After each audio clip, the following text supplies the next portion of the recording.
Job లేక ఇబ్బంది పడుతున్నారా? అయితే మెడికల్ కోడింగ్ మీకు మంచి ఆప్షన్. వెంటనే కాల్ చేసి కోర్సులో జాయిన్ అవ్వండి. నమస్తే రమగారు. నమస్తే జయ. రమగారు, ఎక్కువగా వైఫ్ అండ్ హస్బెండ్ మధ్య ఇష్యూస్ని మనం చాలా చూస్తున్నామండి. చిన్న చిన్న విషయాలకి అది చాలా పెద్దదై కొన్ని రోజుల పాటు మాట్లాడుకోకుండా, ఒకరి మొహం ఒకరు చూడకుండా అయిపోతుంది. పోట్లాడుకోవటం ఇంకా ఎక్కువ మాట్లాడుకోవాలంటే అసలు నువ్వు వేరు నేను వేరు, మనం నీ బ్రతుకు నా బ్రతుకు నాది సింపుల్గా మనం ఇష్యూస్ అని మర్యాదకరంగా మాట్లాడుతాం. పెళ్ళాం పొట్టాడు వస్తూ ఉంటారు, ఎంతసేపు పొట్లాడుకుంటారు. నువ్వంటే నువ్వు, నేనంటే నేను, తూతూ ఎంతంటే నువ్వెంత, అంతే. మా అమ్మ నాన్న చిన్నప్పటి నుంచి నన్ను ఒక మాట కూడా అనలేదంటుంది నమ్మడు. పెళ్ళామంటే ఇలా ఉంటుంది అనుకోలేదంటాడు మొగుడు. అంతే అంతే కదా. అత్యద్భుతంగా పెంచేశారంటారు. అమ్మ చీత కొట్టినా సరే ఆ మాట ఎవరు చెప్పరు కదా. అమ్మ చీత కొట్టడం అలవాటుగా ఉంటుంది.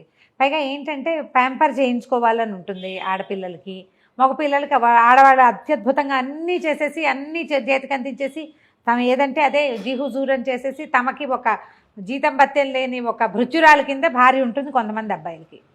అన్నీ తన మనసులో ఉన్న మాట వాళ్ళకి అర్థమైపోవాలి. తను ఏం చెప్పదలుచుకున్నాడో దానికి తెలిసిపోవాలి. అంతే. దాని ఫీలింగ్లు, దాని ఏడుపు, దాని వ్యవహారం వీడికి అక్కర్లేదు. అంతే. అమ్మాయిలకేమో తమని లాడు ప్యారు, తమని ముద్దుగా చూసుకోవటం, తమ కోరికలు తమ ఐడియాస్ని ఉండాలని అమ్మాయికి ఉంటుంది. పక్కనున్నవాడు మనిషేనని వాళ్ళకి అనిపించదు. పాపం ఈ పిల్లని తెచ్చాం దీనికి సరదా సంతోషం చూడాలని అబ్బాయికి ఉండదు. సెల్ఫిష్. అవును అవును. పైగా వాడొక అబ్బాయి, ఇదొక అమ్మాయి, ఇవే ఉంటాయి. అంతే.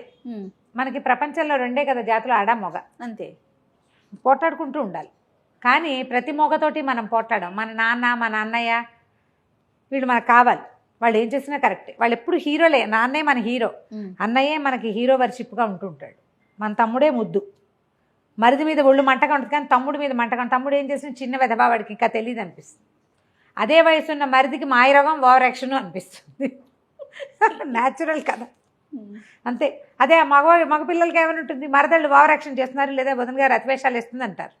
తమ చెల్లెళ్ళు తమకి అలవాటుగా ఉంటారు కదా. వాళ్ళ అతివేషాలు, వాళ్ళ ఓవర్ యాక్షన్లు, వాళ్ళ పిచ్చివేషాలు అన్నీ నార్మల్గా ఉంటాయి. అవి అలవాటుగా ఉండటం, అది అమాయకత్వంగా అది కూడా వస్తుంది. వాళ్ళ అమ్మ అమాయకురాలే. వాళ్ళ అమ్మ ఎవర్ గ్రీన్ అమాయకురాలు. అసలు ఏం తెలీదు, పిచ్చిమోహం. అదే అక్క పిచ్చిమోహం, చెల్లి పిచ్చిమోహం. పాప వాళ్ళని నేనే చూడాలి. అంతే. ఇలాంటి ఇవి ప్రతి చోట ఉంటాయి జయ, ప్రతి వాళ్ళకి ఉంటాయి. మనుషులం మనం ఎప్పుడు. ఇప్పుడు అమ్మ ఇందులో వాడు అది ఇది అంటున్నాను అనుకోకుండా ఒక క్యాజువల్ భాషగా చెప్తున్నాను. దీంట్లో ఎలా ఉంటుందంటే ప్రతి వాడికి నేను కరెక్ట్, నేనే కరెక్ట్, నేనే ఎదుటివాడు తప్పు లేదా తప్పేమో, తప్పు వాళ్ళదేనేమో అనే అనిపిస్తుంది. ఈ అనిపించడంలో ఆడ మగ పిల్ల మేక తేడా లేదు, అందరికీ ఉంటుంది. అందరూ ఇలాగే ఉంటారు. ఎక్కడో ఉంటారు జయ అట్లా అర్థం చేసుకునేవాళ్ళు. అర్థం అవ్వకపోయినా సరే పోన్లే అని తూష్టీభావం వహిస్తారు కదా కొంతమంది. చూసి చూడకుండా ఊరుకుంటారు. మగవాళ్ళ దౌష్ట్యాన్ని సహిస్తారు ఆడవాళ్ళు. ఆడవాళ్ళ గద్దరితనాన్ని ఒప్పుకుంటారు మగవాళ్ళు. ఇవి రెండే కదా. మగవాళ్ళకి దౌష్ట్యం ఉంటుంది, ఆడవాళ్ళకి గద్దరితనం ఉంటుంది. వీరి రెండిటి వెనకాల వీళ్ళిద్దరూ మనిద్దరం భార్య భర్తలం, ఏదో పెళ్లి చేసుకున్నాం, కలిసి ఉండాలి, నా పెళ్ళాం నా మొగుడు, ఇలా ఒక భావాలు ఉంటాయి. ఓన్ ఫీల్ ఒకటి ఉంటుంది. ఇప్పుడు ఈ రోజుల్లో ఆ ఓన్ ఫీల్ పోతోంది. ఎవరికి వారే అనే ఆలోచన ఉందా? Over own feel. ఇది నాకు కావాల్సిందే, నా బొమ్మ, నేను చెప్పినట్టు వినాల్సిందేనన్న ఫీలింగ్స్. అది నాకు వద్దు మొర్రో అన్నా సరే వీడు నాకు కావాల్సిందే అంటాడు. అలా ఉండే ఆడపిల్లల్ని అమ్మాయిలు అని చీదరిచ్చినా సరే మగపిల్లలు వెంబడబడి చంపేయటాలు అవి చూస్తున్నాం కదా. నో అనే ఆప్షన్ ఇవ్వరు. అతి. అది పెళ్లి కాకముందే పెళ్ళయ్యాక ఉంటుంది, పెళ్లి కాకముందు ఉంటుంది. పెళ్ళయ్యాక ఆ ఫీలింగ్ ఉంటుంది, పెళ్ళయ్యాక కూడా ఉంటుంది. ఆడవాళ్ళు ఎవరింటికైనా వెళ్ళినప్పుడు వీళ్ళు తమతోటే ఉండాలి, తమ దగ్గరే ఉండాలి, అటు ఇటు వెళ్ళకూడదు, పుట్టిళ్లలో పనులు చేయకూడదు, ఫ్రెండ్స్కి ఇంపార్టెన్స్ ఇవ్వకూడదు, కజిన్స్కి ఇంపార్టెన్స్ ఇవ్వకూడదు, వాళ్ళు వీళ్ళు కలవకూడదు. మీరు ఎంతమంది కనెక్ట్ అవుతారో తెలుసా? అవును అని ఆన్సర్లు 100 వస్తాయి జయ. తనకే ఇంపార్టెన్స్ ఇవ్వాలి. మా నాన్న అంటే నాకు పంచప్రాణాలు లడ్డి పిచ్చి పిచ్చి మాటలు మాట్లాడకూడదు. మొగుడే పరమదైవం, ప్రత్యక్ష దైవం అనాలి. తనకి పొసెసివ్గా ఉంటారు. ఆడవాళ్ళు పొసెసివ్గానే ఉంటారు. చెల్లెల్ని బాగా చూస్తే ఓర్చుకోలేరు, అమ్మతో ప్రేమగా ఉంటే వీళ్ళకి నచ్చదు. అవును. ఎవరైనా కజిన్స్, చిన్నప్పటి నుంచి కలిసి పెరిగిన కజిన్స్ వాళ్ళతోటి వీళ్ళు చనువుగా ఉంటే భరించలేని తను. ఇది అతి. వీళ్ళు పొసెసివ్గా ఉండటం ఇదొక ఏమన్నాలంటే మానసిక జాడ్యం కింద చెప్పాలి. పొసెసివ్నెస్ ప్రేమ అనుకోవటానికి వీలు లేదు. ఇది నాది, సచ్చి సావు బతుకు అది నేనే ఉంచుకోవాలి అనే ఫీలింగ్. అది బొమ్మల మీద ఉంటుంది, మనుషుల మీద కూడా వచ్చేస్తుంది. ఇది ఒక ప్రత్యేకమైన కల్ట్. అది పొసెసివ్నెస్ ఉండేవాళ్ళు ప్రత్యేక జాతి. అలా కాకుండా ఇతను నా భర్త, ఈ విధి విధానంగా పెళ్లి చేసుకున్నాం, అమ్మ నాన్న వెతికి పెళ్లి చేశారు, లేదా నేనే వెతుకుని చేసుకున్నాను వీడిని, కష్టమో నిష్ఠూరమో వీడితో కలిసి ఉందాం, వాడు ఎలాంటి వాడో అలాగే స్వీకరిద్దాం. పోట్లాడుకోరు, తొందరపాటు వాడు లేదా ఒకటి, లేదా మూర్ఖుడు మొండివాడు రెండోది, తెలియని వాడు మూడోది, ఆటే సంపాదన పరుడు కాదు, లేకపోతే సంపాదన మీదే ఎక్కువ ఆసక్తి, అది అతని మనస్తత్వం. యథాతథంగా ఉన్న మనిషిని ఉన్నట్టుగా తీసుకోవటం అనేది ఇప్పుడు లేదు. ఒక కోర్సు సెలెక్ట్ చేసుకుని అందులో నాకు కావాల్సిన సబ్జెక్టులు సెలెక్ట్ చేసుకున్నట్టుగానే ఒక పిల్లాడిని సెలెక్ట్ చేసుకుని నాకు కావాల్సిన లక్షణాలే ఉండాలని అనుకోవటం ఒక పెద్ద తప్పు. అవునండి. ఆ పిల్లాడే కాదు, ఆడపిల్లల్లో కూడా అంతే, అమ్మాయిల్లో కూడా అంతే. అమ్మాయి నాకు ఇట్లా కావాలి. ఇప్పుడు వీళ్ళిద్దరు నాకు ఒక పాయింట్ ఎప్పుడు అర్థం కాదు జయ, పిల్ల ఇదివరకు పెళ్లి చూపులు వస్తే అమ్మాయికి వంట వచ్చా అని అడిగేవాళ్ళు. బాగుంది శాస్త్రం, ఎందుకంటే అదేదో 10th ఇంటర్మీడియట్ చదివి ఇళ్లల్లో కూర్చుని అమ్మల వెనకాల పప్పుగా గుత్తులు తిప్పుకుంటూ వంటలు నేర్చుకునేవాళ్ళు. పెళ్లి చేస్తాం ఇంకా పిల్లకి వంట నేర్పించాలి అనుకునేవాళ్ళు. 12-14 ఏళ్ల వయసు వచ్చిన దగ్గర నుంచి బియ్యం వార్చమ్మా, అన్నం వార్చు, కూర తరి పెట్టు, వంకాయ ముక్కలు కలుపు, ఓసారి ఆలుగడ్డ ముక్కలు వేపించు, పాలు తోడుపెట్టు చేయించేవాళ్ళు కదా. ఇప్పుడు ఈ పిల్లాడు ఇద్దరు కలిసి ఎంటెక్ దాకా ఒకే రకమైన టెక్ తోటి పెరిగితే దీనికి వంట ఎక్కడి నుంచి వచ్చేస్తుందో చెప్పు, అవకాశమే లేదు. ఎక్కడి నుంచి నేర్చుకుంటుంది పాపం? పోనీ అమ్మాయి ఒక్కతే నేర్చుకోవాలా, అబ్బాయి నేర్చుకోడు వంట? వాడికి వద్దా? నేను ఈ ఒక్క పాయింట్లో మాత్రం నాకు మహామంటగా ఉంటుంది. వంట వచ్చు అంటే ఏదో వచ్చు, ఓ బెండకాయ కూర, ఓ వంకాయ చారు ఏదో చేసుకుంటుంది పిల్ల, వాడికేమొచ్చు? అది ఎవరు అడగరే. ఇంకా అసలు ఆ కల్చర్లో నుంచి బయటికి రాలేకపోతున్నాం. ఆ ఒక్క విషయంలో రావట్లేదమ్మా, మిగిలిన అన్నిట్లలో వచ్చేసాం. అన్నిట్లలో చింకి గుడ్డలు కట్టుకోవడం దగ్గర నుంచి దాంట్లోకి వచ్చేసాం. కానీ ఆడాళ్లే వంట చేయాలి అనే పాయింట్లో నుంచి బయటికి తల్లులు రావట్లే. ముందు ఆడపిల్లలు చదువుకోవాలి, ఉద్యోగం చేయాలి, కొడుకుతో సమానంగా సంపాదించాలి. ఇద్దరికి క్యాంపస్ సెలక్షన్ వస్తే ఆ పిల్ల ఏ టైం ప్రకారం వంట నేర్చుకుంటుందో ఒక ఆడపిల్ల చెప్పు. ఇది ఆడవాళ్ళ వైపు నుంచే వస్తున్న సమస్య. ఎక్కువగా తల్లులు వంట రాదా, దానికి వంట రాదు అంటే నీ కొడుకే వచ్చు, వాడికి అండర్వేర్ ఆరేసుకోవడం కూడా రాదు, అయినా పర్వాలా. ఈ రెండు మాతే బాగుండేమో అనిపిస్తుంది. పోట్లాడుకోవటం అంటే దీని మీద ఒక చిన్న చిట్టి పిట కథ చెప్దాం. ఒక భార్య భర్త గురువు గారి దగ్గరికి వచ్చారట. మరి ఇలా ఉంటే కొట్టు తెచ్చిపోతారు కదా న్యాచురల్లీ. సరే వీళ్ళిద్దరు వచ్చి ఏం చెప్పారంటే, మేము ప్రేమించుకుని పెళ్లి చేసుకున్నామండి, ఏమిటో మాకు ఎప్పుడు తగాదాలు వస్తున్నాయి, ఎంతసేపును ఎప్పుడు కొట్టుకుంటున్నాం మేము, కొట్లాటలు చాలా ఎక్కువైపోయినాయి గురువుగారు, ఏదైనా ఒకటి చెప్పండి మాకు సొల్యూషన్ చెప్పంటే గురుగారు ఏమన్నారంటే, ఏ విషయం మీద పోట్లాడుకుంటున్నారు? వంట పెట్టు తీరు తెన్ను ఇల్లు వాకిలి గుడ్డ గుసురు ప్రతిదాని మీద పోట్లాడుకుంటారు వాళ్ళు. సరే ఈసారి పోట్లాట వచ్చినప్పుడు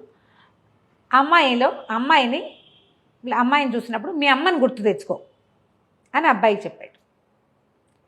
అక్కడి నుంచి అమ్మాయికి ఏం చెప్పాడంటే, ఈసారి ఏదైనా పోట్లాడాల్సి వస్తే అబ్బాయి బదులు మీ నాన్న అక్కడ ఉన్నాడు అనుకో, బాగుంది అని చెప్పాడు.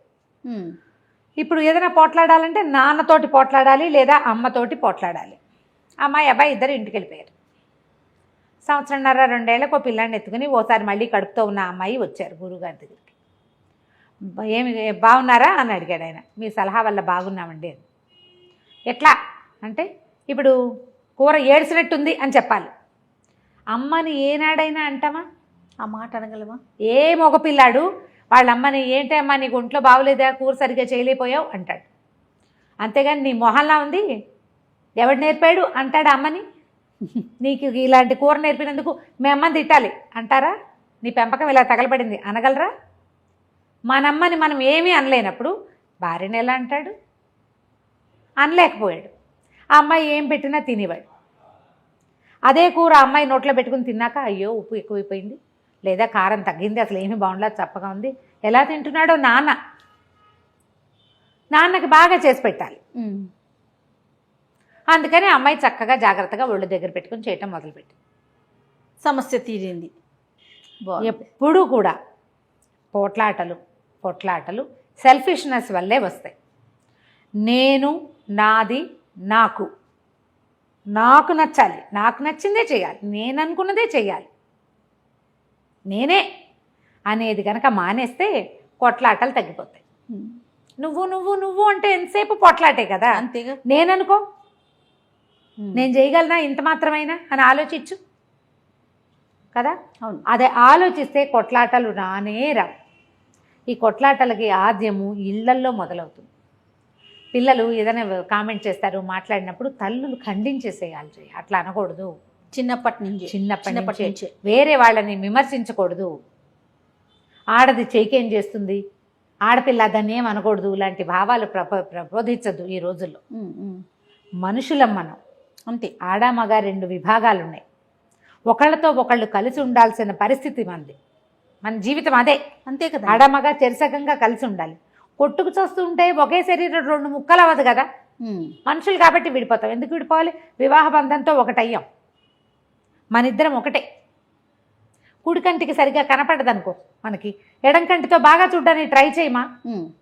ఓ చెయ్యి ఎవడైతే రెండో చెయ్యికి బలం ఎక్కువ వస్తుంది కదా. ఓ కాలు ఎవడైతే రెండో కాలు మొత్తం బరువుని అదే లాగుతుంది. సంసారం ఇట్లా వెళ్తే ప్రాబ్లమ్స్ లేకుండా ఉంటాయి. కొట్టుకోకండి, తెంపుకోకండి అంటే ఏదో విపత్కర పరిస్థితులు వచ్చి భరించలేని స్థితి వస్తే మనం ఏం చెప్పలేం చేయ. వాటికి చిన్న చిన్న వాటికి ఎందుకమ్మా కొట్లాటలు? ఏదో ఒకటి మనం సర్దుకుంటే సరిపోతుంది. సర్దుకుంటే ఎంతసేపు సర్దుకోవాల్సి వస్తుంది అనిపిస్తుంది మీకు. కొన్ని పెట్టుకోండి, వీటికి మాట్లాడక్కర్లేదు అని. సమస్య గొంతు దాటినప్పుడు మాట్లాడాల్సిందే. చిన్న పొన్న వాటికి తగాదాలు చేసుకుని మాట్లాడి పోట్లాడుకుని వచ్చి వాళ్ళకి చెప్పి వీళ్ళకి చెప్పి ఎప్పటికీ తెగకుండా ఎవరు ఫస్ట్ సారీ చెప్పాలనే విషయం మీద కూడా పోట్లాడుకుని సారీలు చెప్పద్దు, మామూలుగా క్యాజువల్గా మాట్లాడుకోండి. పోట్లాట తగ్గిపోతుంది. అదొక ప్రాక్టీస్ అంతే. ఒకసారి ట్రై చేస్తే కుదురుతుంది. సంసారాలు చెడగొట్టుకోవద్దు. మనకేంటంటే ఈ దొరికిన కంపానియన్షిప్ కంటే అద్భుతమైనది రేపు దొరుకుతుందనే నమ్మకం ఏం లేదు. అందరూ ఇలాంటి వాళ్ళే. అన్నీ ఇవే సెల్ఫిష్ రకాలే ఉన్నాయి ఉన్నవన్నీను, ఆడైనా మొగైనా. అవును. ఎందుకంటే నేను ఒక పరీక్ష రాయాలి, నా ర్యాంక్ కోసం నేను పరిగెడతాను కదా. అదంతా సెల్ఫిష్ థింగే కదా. మనం ఫస్ట్ రావాలి, మనకు ర్యాంక్ రావాలి, మనకు ఉద్యోగం రావాలి, పోటీ. ఆ పోటీ నువ్వు జీవితంలోకి తెచ్చుకోకూడదు. చదువులో, ఉద్యోగంలో, ఆఫీస్లో, కెరీర్లో ఉన్న పోటీ జీవితంలో కూడా వచ్చి అవి అలవాటైపోయినాయి. వచ్చేసి చెరో పక్కకి లాగేసుకుంటున్నాం, చివరికి కొట్లాడుకుంటాం. కొట్లాట చివరి లక్ష్యంగా, చివరి విషయంగా ఉండాలి, నిత్య విషయంగా ఉండకూడదు. థ్యాంక్ యూ రామ్ గారు. నమస్తే. నమస్తే.